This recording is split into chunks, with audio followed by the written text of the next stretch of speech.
हिंदी शिक्षण में सीखने की योजना तथा कक्षा प्रक्रिया। हम आज जब हिंदी शिक्षण की बात करते हैं तो सीखने की योजना क्या है।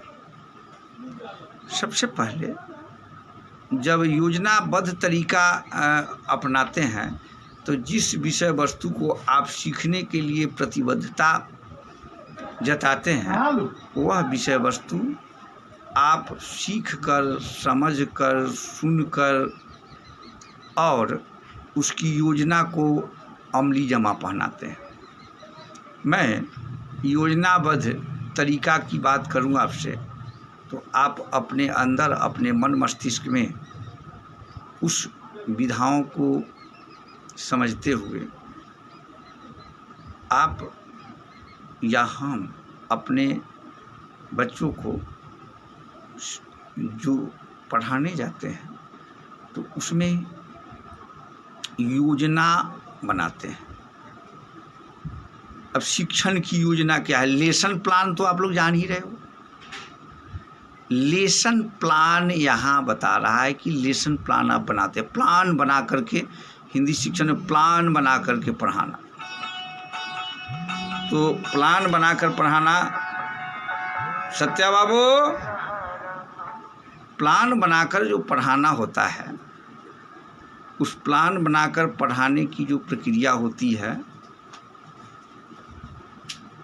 यही जगह होना रहा, तो उस प्लान बनाकर पढ़ाने की प्रक्रियाओं को आप समझ सकते हैं कि लेसन प्लान होता आखिर क्या है। लेसन प्लान के बारे में आप लोग पढ़े भी होंगे, शायद समझे भी होंगे, सर बताए भी होंगे कि जब शिक्षण की जो योजना है उसकी कक्षा प्रक्रिया ने किसी भी टॉपिक को पढ़ाने के लिए हमको क्या करना चाहिए। तो सबसे पहले किसी टॉपिक को पढ़ाने के लिए हम उसके विभिन्न उद्देश्य को समझते हैं। पहली होती है सामान्य उद्देश्य, दूसरी होती है विशिष्ट उद्देश्य। यानी किसी भी विषय वस्तु को पढ़ाने के लिए उद्देश्य परक कार्य होना आवश्यक है। सामान्य उद्देश्य और विशिष्ट उद्देश्य। सामान्य उद्देश्य का सीधा मतलब होता है कि किसी की जानकारी को सामान्यीकरण करना, और विशिष्ट उद्देश्य, तो सामान्य और विशिष्ट उद्देश्य को जब समझ लेते हैं तब हम उस शिक्षण पर बल देते हैं जिसका हम प्रकरणात्मक प्रक्रिया समान और विशिष्ट उद्देश्य के बारे में जानकारी प्राप्त करते हैं। लेसन प्लान के बारे में आज हम आप लोग को बता रहे हैं। लेसन प्लान बनता कैसे है उसको मैं आपको बता रहा हूँ। हिंदी शिक्षण में जो शिक्षण की योजना है जिसको पाठ योजना कहते हैं, तो पाठ योजना में सबसे पहला हो गया प्रकरण। उसमें सबसे पहले होता है आपका नाम, आपका रोल नंबर, जो आप जो फर्स्ट ईयर का एग्ज़ाम दिए हो वह रोल नंबर होगा आपका। योजना बनाने के बाद जो बनता है उसमें प्रकरण होता है। प्रकरण को जो अंग्रेजी में हम टॉपिक कहते हैं। आप किस वर्ग कक्ष में पढ़ाने जा रहे हो, उस वर्ग कक्ष का भी, आप कितने घंटे तक पढ़ाओगे, कितने मिनट तक पढ़ाओगे, वह होता है। वर्ग में बच्चों की संख्या कितनी होगी उसको लिखना है।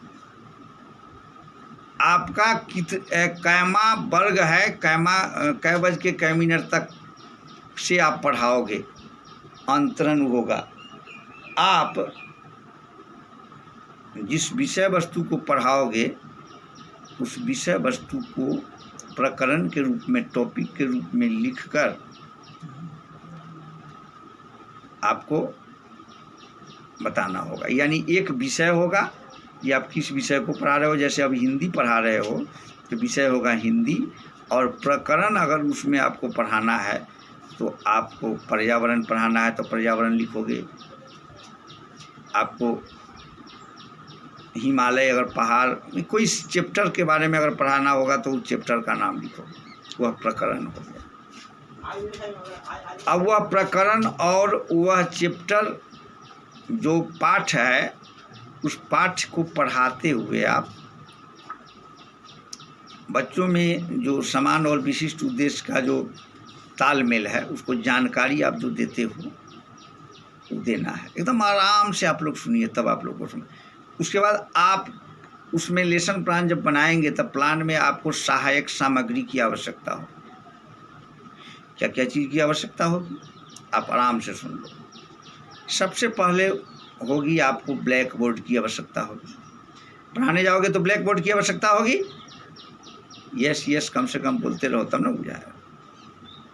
उसके बाद चौक की आवश्यकता होगी, डस्टर की आवश्यकता होगी। ब्लैक बोर्ड को हिंदी में हम कहेंगे श्यामपट। क्या कहते हैं ब्लैक बोर्ड को हिंदी में? श्यामपट कहते हैं। और चौक को क्या कहते हैं? सुधाखंड। डस्टर को क्या कहते हैं? मार्जनी। यानी सुधाखंड, श्यामपट, मार्जनी। अब तो चार्ट पेपर की भी ज़रूरत होती है ना पढ़ाने में बच्चों को।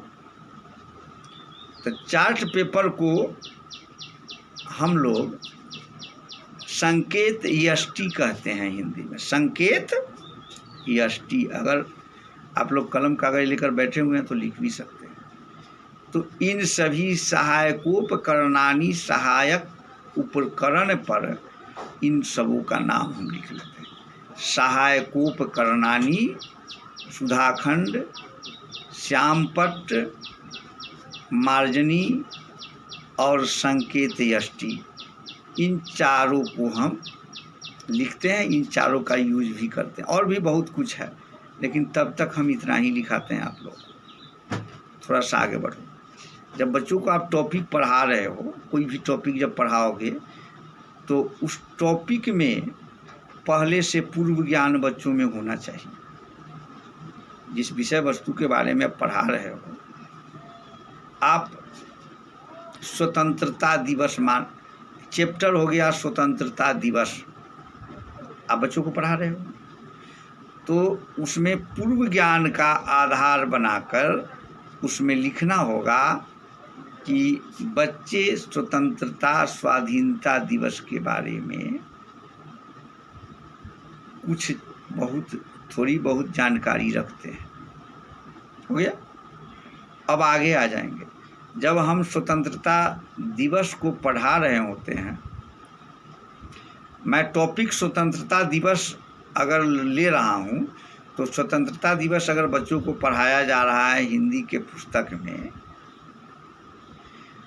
तो हिंदी पुस्तक में या हिंदी शिक्षण में उस कक्षा की प्रक्रियाओं में हम पहले प्रश्न पूछते हैं। और प्रश्न पूछने का सीधा सीधा अर्थ है कि अब स्वतंत्रता दिवस अगर पढ़ा रहे हैं तो हमको उसी से मिलता जुलता प्रश्न पूछना है, और जो विषय वस्तु को पढ़ाना है वहीं पर उसको छोड़ देना है। जैसे हम आपको स्वतंत्रता दिवस की बात आपको बता रहे हैं कि हमारा देश भारत को कितने नामों से जाना जाता है। अगर पहला प्रश्न पूछेंगे तो सभी बच्चे बता देंगे कि मेरे देश का नाम भारत है, इसको 5 नामों से जाना जाता है। इंडिया, हिंदुस्तान, आर्यावर्त, जम्बूद्वीप। ठीक है, 5 को नाम हो गए। जब दूसरा प्रश्न पूछेगा कि भारत का नाम इंडिया कब रखा गया, बच्चे तुरंत बता देंगे कि जब अंग्रेजों का शासन हुआ तो अंग्रेजों ने इस भारत का नाम क्या रख दिया? इंडिया रख दिया। अब तीसरा प्रश्न हम रखेंगे कि अंग्रेजों के शासन में से भारत को कब स्वतंत्रता मिली, अंग्रेजों के शासन से भारत को कब स्वतंत्रता मिली। आप लोग सुन रहे हो? तो जब अंग्रेजी शासन से भारत को कब स्वतंत्रता मिली तो तब आपको समझ में आएगा कि अब क्वेश्चन आगे बढ़ रहा है। तो जब क्वेश्चन हम आगे बढ़ा रहे हैं तो अंग्रेजी शासन से स्वतंत्रता कब मिली? 1947 में। हम स्वतंत्रता दिवस के बारे में, स्वतंत्रता के बारे में जब पढ़ रहे हैं तो उसके आगे प्रश्न पूछेंगे जो स्वतंत्रता दिवस के बारे में या स्वतंत्रता के बारे में और तुम लोग क्या क्या जानते हो। यानी चौथे प्रश्न में बच्चे मौन हो जाएंगे, बच्चों को मौन कर देना। बच्चे जब मौन हो गए तो हम आज लिखेंगे, जिसका होगा एक तो हम नीचा लिखेंगे कि बच्चों आज हम लोग स्वतंत्रता दिवस के बारे में, स्वतंत्रता के बारे में, भारतीय स्वतंत्रता के बारे में विस्तार पूर्वक अध्ययन करेंगे। अब भारतीय स्वतंत्रता के बारे में विस्तार पूर्वक अध्ययन करने का मतलब है कि मैं अब पढ़ाना शुरू कर दिया। अब हम इसको थोड़ा सा रोकते हैं। हमको हिंदी शिक्षण में सीखने की शिक्षण योजना को बताते हैं। जब किसी विषय को, किसी तथ्य को, किसी टॉपिक को जब पढ़ा रहे होते हैं तो सबसे पहले हम शुरू करने से पहले उसकी भूमिका के बारे में बताते हैं। आखिर हम इस विषय वस्तु को पढ़ा रहे हैं, यह विषय वस्तु क्यों जरूरी है, इसको क्यों पढ़ना जरूरी है, इसको क्यों हम लोग पढ़ते हैं, क्या आवश्यकता है इसकी, उसके उद्देश्य, उसके लाभ, उसकी भूमिका, उसके प्रभाव, यानी उसके गुण, उसके दोष दोनों को पढ़ेंगे। जब किसी प्रकरण को हम पढ़ लेते हैं तो उनके गुण, उनके तथ्य, उनके दोष को पढ़ते हुए उस प्रकरण को समापन करते हैं, प्रकरण को समाप्त करते हैं और उसके संदर्भित होने वाले हानि एवं लाभ के बारे में उसका सारांशीकरण करते हैं।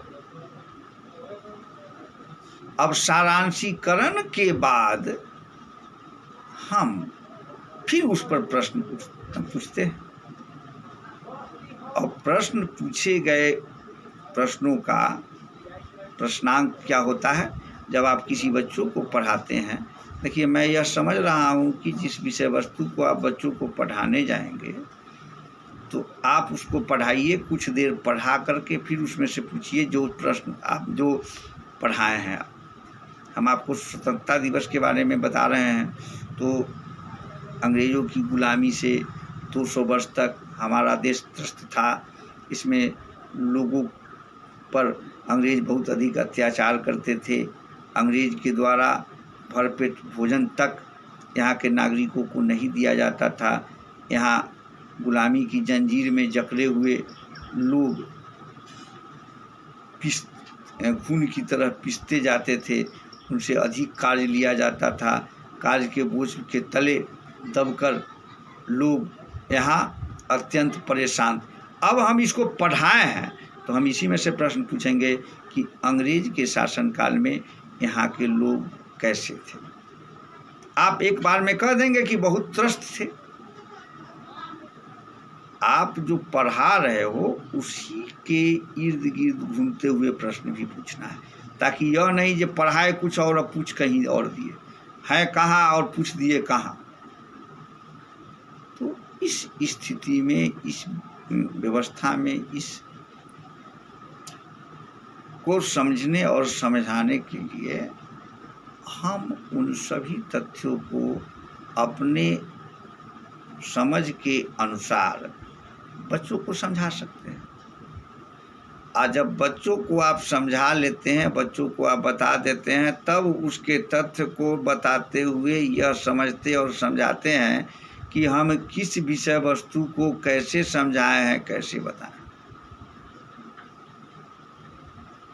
और इतना तो स्पष्ट है कि जिस तथ्य को आप समझा और बता चुके हैं, वह बच्चे कुछ न कुछ आप अपने अंदर, अपने मन मस्तिष्क में ले लिए हुए हैं, ले चुके हैं, और उसके अंतर्गत पूछे गए प्रश्नों का उत्तर भी वह आसानी से दे सकते हैं, बता सकते हैं।